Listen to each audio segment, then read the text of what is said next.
Hi there, it's Emma from Emma's Cards and Paper Crafts. So today we are continuing with my frames and flowers little series we're doing to challenge me to see how many projects I can make from the frames and flowers kit. This is project number 5. I actually went back and double checked before I recorded today. And today we're going to just be making a tiny little mini card.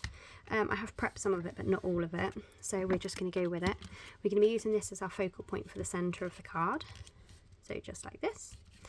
And I'm going to be using a tiny little bit of the striped trim shimmery ribbon.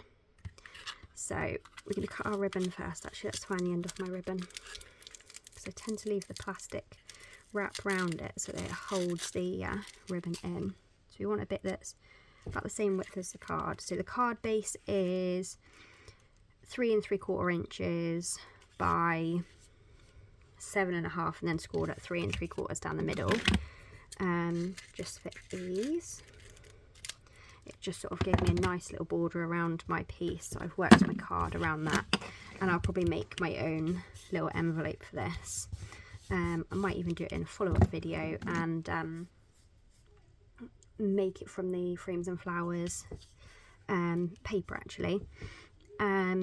So we're going to be stamping our sentiment in the middle here, so it's going to be just for you. I'm not sure if you can see it very well with how discoloured my stamp is. And we're going to stamp it in, what colour should we stamp it in? Perhaps we should go with the same colour cardstock, so let's go with shaded spruce, just to tie the colours in. So I'm trying to stick with the colours that are within the paper pack. So it gives, on every DSP paper pack, it gives you a list of all of the colours that are included, so everything coordinates. So I'm going to pop that just in the centre there. It says no second chances for this, because with the frames and flowers you get one of each piece, and that's that. So that's stamping done. We're going to put some dimensionals on the back of this. I just want to flap it a minute to get it to dry a bit quicker, just to make sure it's 100% dry before I flip it over. So I'm going to put dimensionals in all 4 corners. There we go. And one in the centre just for stability. We're also going to be using a little bit of tape just to hold this down. So we're going to pop this on the card base first. So this is some just generic double-sided sticky tape, and I find it's the best for holding ribbon down while still hiding it behind the card. So we're going to just put our ribbon straight across the middle, so it's literally edge to edge on our card, just like so. Try and want to make it as straight as possible. So if we was putting a flat matte layer on top of this, I'd peel my tape off, but because we're not, actually, yeah, I'm going to peel it off anyway, because my dimensional is going to stick to it, and I don't want it pulling the paper off with the dimensional sticking it. So we'll pull that off anyway. I'm going to take our dimensionals off, and then we're going to pop this in the centre here. Try and centralise it the best I can, so you've just got that ribbon poking out each side. There we go, just like that. I'm just going to trim up the edge of this ribbon a little bit though. And now that side's a little bit slanted, I'm going to make this side a little bit slanted. There we go, just like so.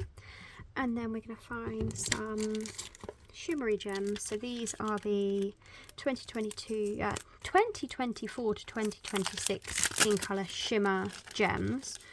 Don't know where I got 2022 from. I do not want to go back to that year, thank you. And then we're just going to use some of the Shy Shamrock ones, because it's kind of the closest in colour, with just a little bit of shimmer in there. So we're going to get a big one, put one here, and then a couple of small ones. One here, and one here.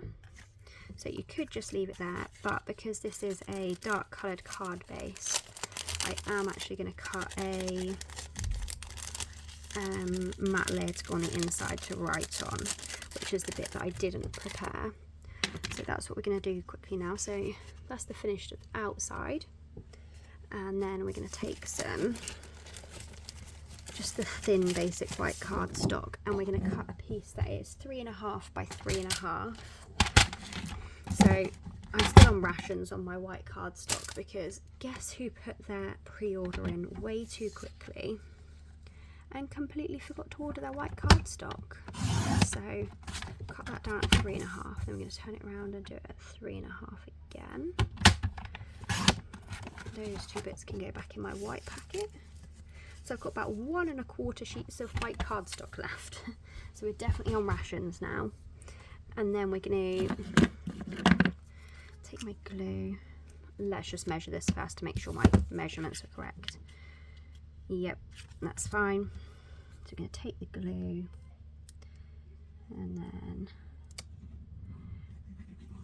there we go. So there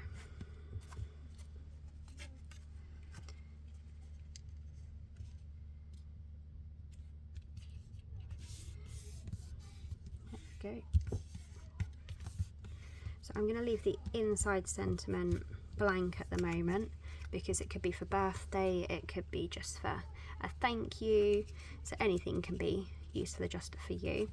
So if I do, well, I probably will, but possibly not today, create an envelope specifically for this card, I will put the link of that video in the description of this video, so that you can pair them up, and I'll also tag this one in the envelope one as well.